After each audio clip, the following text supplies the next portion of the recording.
안녕하세요. 맛집 소개 및 분석과 B2B 솔루션 회사의 식신이라는 회사에 재직 중인 RX입니다. 반갑습니다.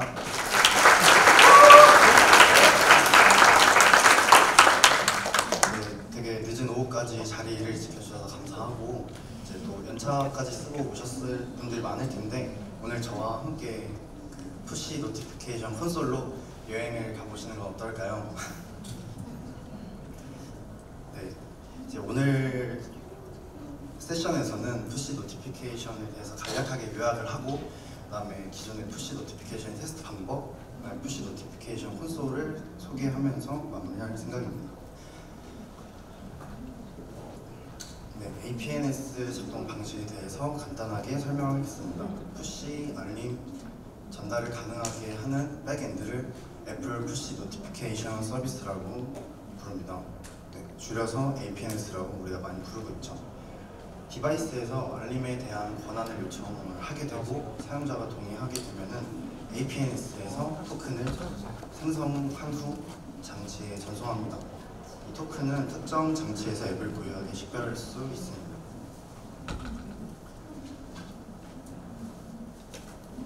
네, 그리고 앱은 애플리케이션 서버에 이 발행받은 디바이스 토큰을 전달하게 됩니다.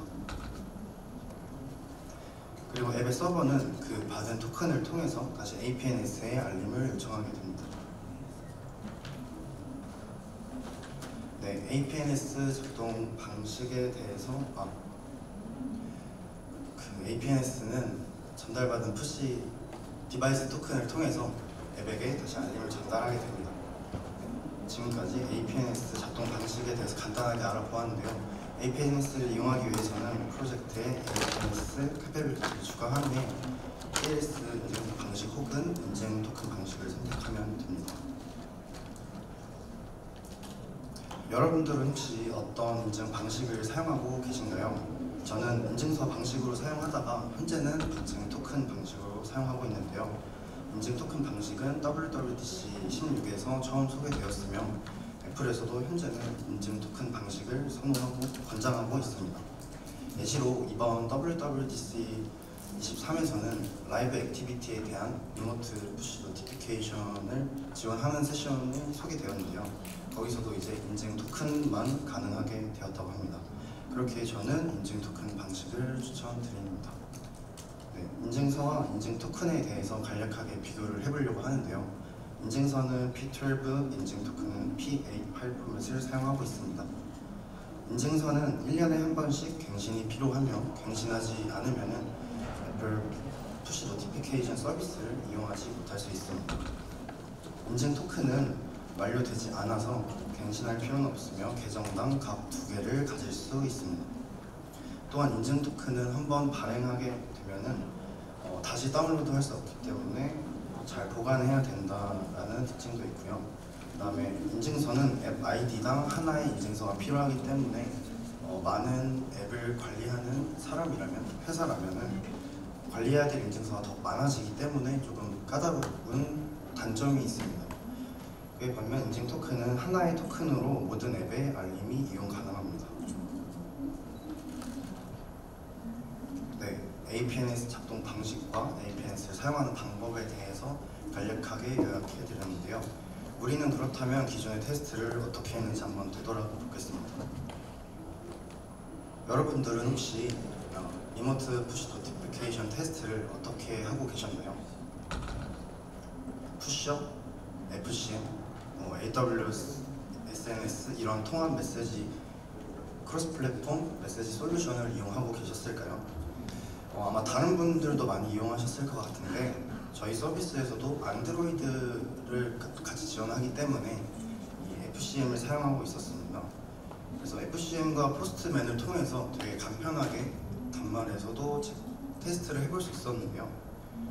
그런데 FCM을 사용하지 않고 애플 플랫폼만을 사용해서 테스트를 할 수 있었는지를 떠올려 봤을 때 떠올려지지가 않더라고요.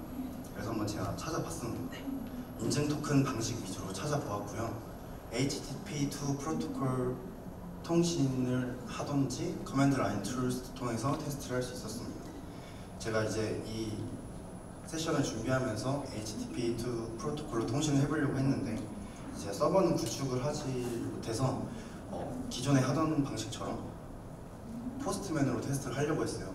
근데 계속 실패가 나왔고 좀 찾아보니까 포스트맨은 HTTP2 1.1 프로토콜만 지원을 해서 인증 토큰 방식으로는 할 수가 없더라고요. 그래서 커맨드 라인 툴을 통해서 테스트를 해보았습니다. 대략 이런 식으로 진행이 되는데요. 차근차근 공식 문서를 따라서 하다 보면은 크게 어려운 부분은 없었지만은 이 테스트 단말에서 단순히 푸시를 테스트를 하기 위해서 조금은 불편하다고 느낄 만큼 또 분명 생소하고 좀 어려운 부분이 있었다고 생각합니다. 좀 제가 시간 관계상 좀 빠른 호흡으로 진행을 했는데 애플 공식 문서에 소개된 기존의 테스트 방법에 대해서 말씀드렸어요. 여러분들은 이 테스트 방법을 보시면서 어떤 생각이 드셨을까요? 저는 이 HTTP2 네트워크 요청 및 터미널을 통한 테스트 방법은 우리에게 친숙하고 편한 경험을 주었다고 생각하지는 않습니다.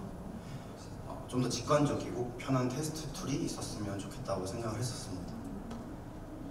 네, 그래서 이 WWDC 23에서 새롭게 소개된 푸시 노티피케이션 소개를 이어서 하겠습니다. 이것은 개발 환경에서 테스트 알림을 보내고 또 전달 상태를 모니터링 하는데 사용되는 웹 인터페이스입니다. 매우 또 직관적이고 쉽게 테스트가 가능했었습니다. 네, 이 푸시 노티피케이션 콘솔은 실제로 들어가게 되면은 클라우드 킷 콘솔 안에 내장이 되어 있었고 클라우드 킷 데이터베이스에 들어가서 보면은 기존의 클라우드 킷과 유사한 UI를 가지고 있기 때문에 기존 사용자들에게 동일한 경험을 제공해 줄 수 있었습니다. 이런 것 또한 좀 제가 생각하는 애플의 장점, 제가 좋아하는 점이지 않을까 싶습니다. 네, 이거는 이제 푸시 노티피케이션으로 노티피케이션 콘솔 화면인데요. 현재 보여지는 화면은 이제 푸시 노티피케이션을 이용하지 않는 앱인 경우에 나오는 화면입니다. 그래서 우리는 저 Enable 푸시 노티피케이션을 눌러서 개발자 계정에서 작업을 할 텐데 저는 기존 푸시 노티피케이션을 사용하는 앱을 예시로 보여드리겠습니다. 그럼 저 버튼을 누르면은 이제 저희는 푸시 노티피케이션 콘솔로 입력하게 됩니다. 네, 화면에 상단 탭 샌드, 또 딜리버리 로그, 툴스 이렇게 이루어져 있고 왼쪽에는 테스트를 했던 로그들을 확인해 볼 수 있습니다. 저 부분은 최대 30일 정도, 30일 동안 보관된다고 합니다. 이제 로그 부분을 다시 조금 더 자세히 살펴보겠습니다. 상단에 있는 필터 버튼을 누르게 되면은 많은 노티피케이션 타입과 인바이러먼트에 대해서 필터링하는 기능을 또 제공하고 있습니다. 네, 그럼 주요 기능 소개를 드리겠습니다. 아까 위에 상단 탭에 있던 Send, Delivery Log, Tools이며 순서는 Send, Delivery Log, Tools 순서로 진행하겠습니다. 네, 테스트를 위해서 General, Request Headers, 또 Payload 부분만 채워주기만 하면은 우리는 이제 노티피케이션을 테스트해볼 수 있습니다. 네, 이제 제네럴에서는 네임과 environment, 디바이스 토큰이 제공되고 있고 한번 푸시 테스트라고 제가 작성을 해보겠습니다. 또 APNS에서 발급받은 디바이스 토큰 또한 작성해볼게요.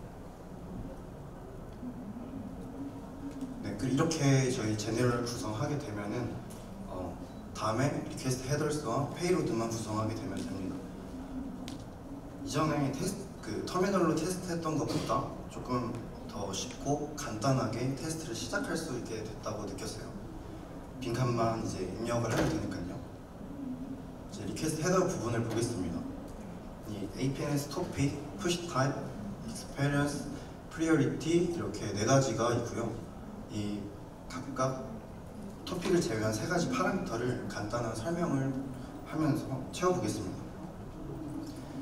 네, APNS 푸시 타입 헤더 값은 알림 페이로드의 내용을 정확하게 반영해야 합니다.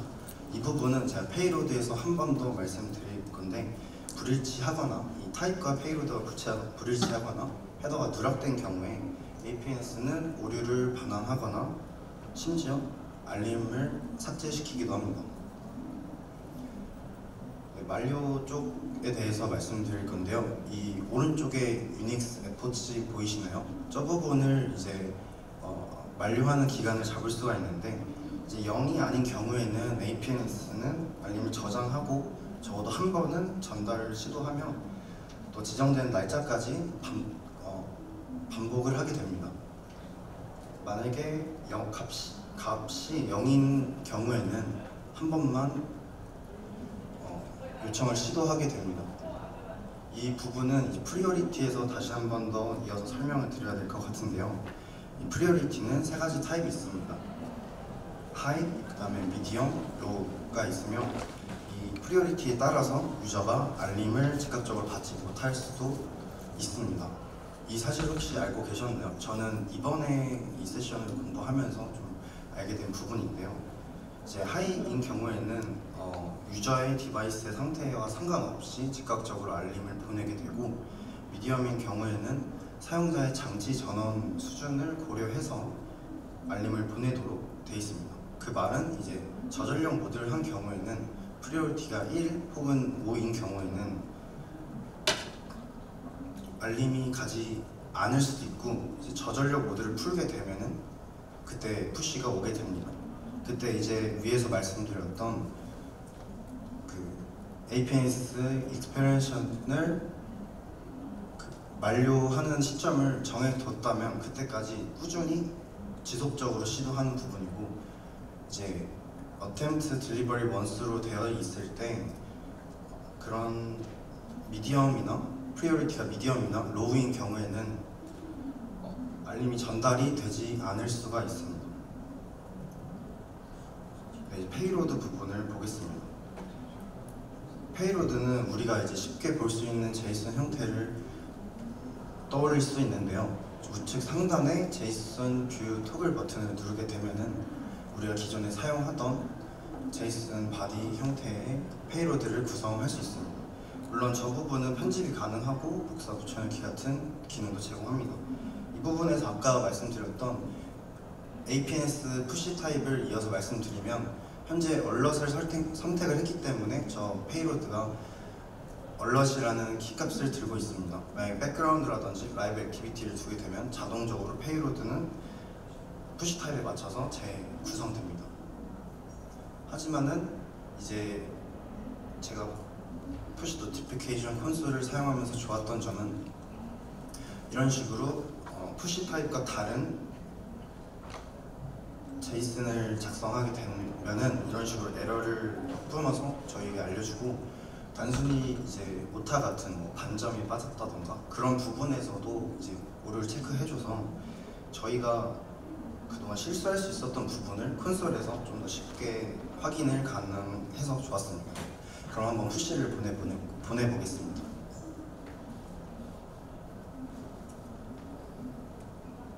네, 이제 정상적으로 푸시가 도착했네요.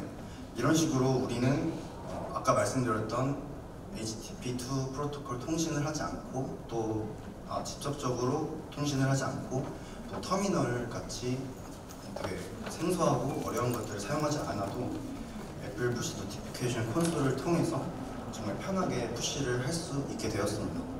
다만 이런 콘솔을 아무렇게나 누구나 테스트해보면 조금 아찔한 상황이 올 수 있겠죠. 뭐 예전에 다른 회사들에서도 이렇게 상용해서 개발 테스트했던 것처럼. 그렇기 때문에 APNS 프로덕션 환경에서는 관리자 역할을 가진 팀 구성원만 푸시 알림을 보낼 수 있습니다. 개발 환경에서는 이제 관리자랑 관리자가 아닌 사람들도 전부 푸시를 보낼 수 있습니다. 네, 이전 방법보다 훨씬 쉽고 간단하게 테스트 해볼 수 있었던 샌드 기능에 대해서 보았는데요.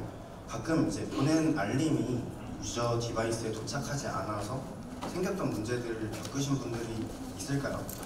저는 그런 문제가 있었을 때 사실 어디가 원인인지 너무 찾기가 힘들었어요.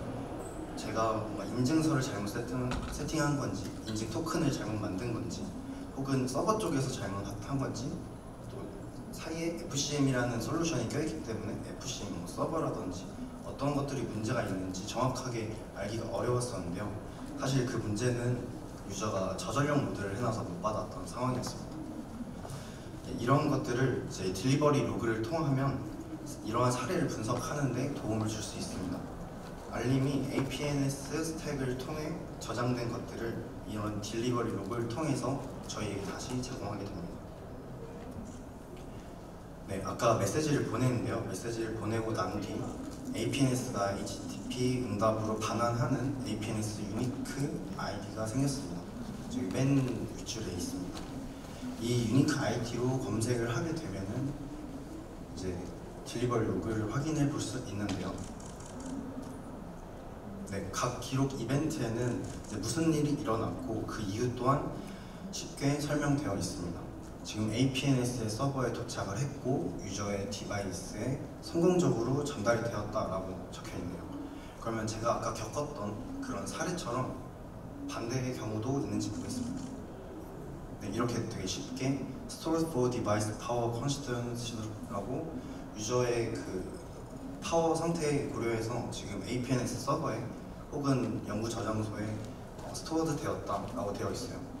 그래서 반대로 또 이런 경우도 있어요. 앱이 유저 디바이스에서 삭제된 경우도 있는데 삭제한 줄 본인이 까먹고 이렇게 VOC나 전화로 문의 주시는 분들이 있었는데 그런 부분 또한 저렇게 discarded on the device 라는 식으로 어떤 로그들이 남았는지 저희가 이제 콘솔을 통해서 쉽게 확인해 볼 수 있고, 근데 물론 지금은 이게 프로덕션 환경에서는 확인해 볼 수 없기 때문에 유저가 어떤 환경인지 추측하고 그리고 예상해서 이런 로그들을 확인해 볼 수 있는 것 같습니다.